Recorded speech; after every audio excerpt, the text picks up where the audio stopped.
Agroecology doesn't exist. This is the story about how the largest public and private entities in the world used astroturf social movements to manipulate the poorest farmers in the world.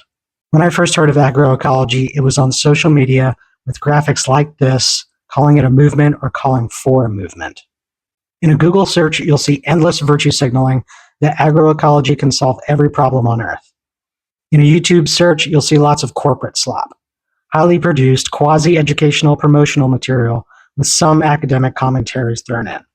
Few videos will show small-scale regenerative agriculture being performed by very impoverished people.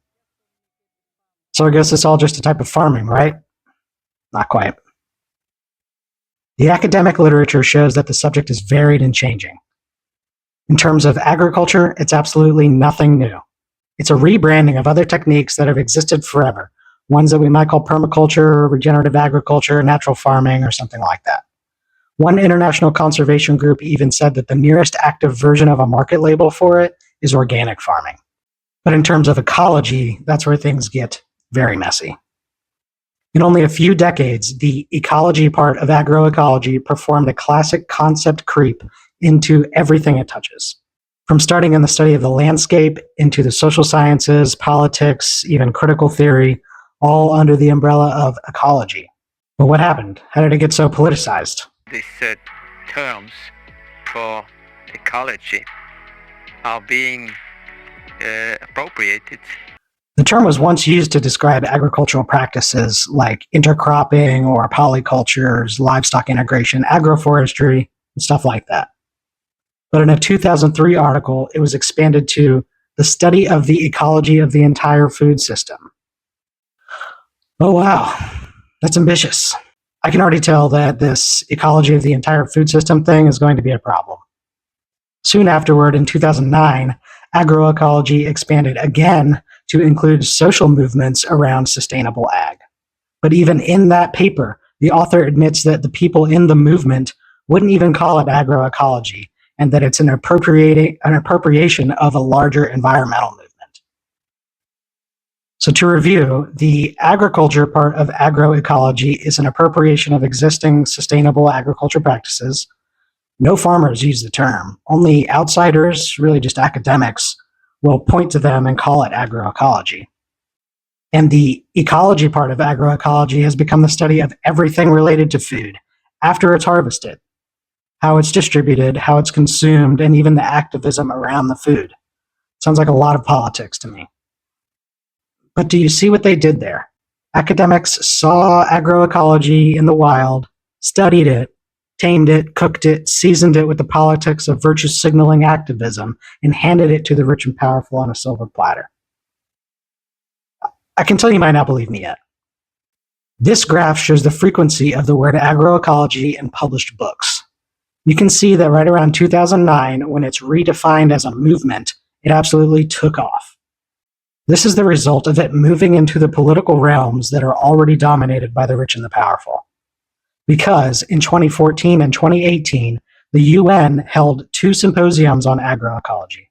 Afterward, they adopted it as a way to enact their sustainable development goals and launched an initiative to scale up agroecology to national, regional, and global levels.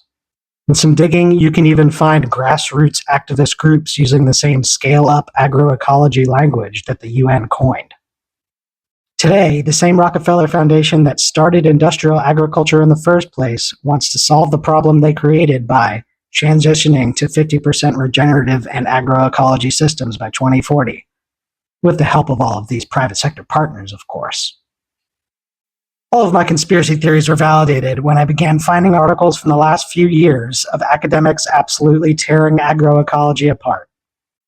They say that agroecology was used by NGOs to greenwash shady capitalism, diminish the agency of farmers and their communities, and create new dependencies on corporations.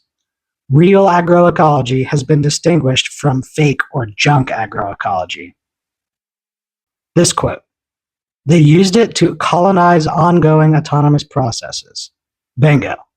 In other words, they politicized this regenerative agriculture and the advocacy for it.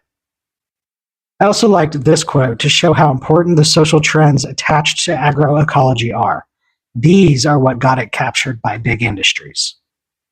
To the agroecology, they sign up often to issues of fairness and equity and things which go beyond the actual crop production to the way that the whole food system works. Lay people think they're doing the right thing by activating for these causes, but in the 21st century, you can be sure that every good intention will be used against you.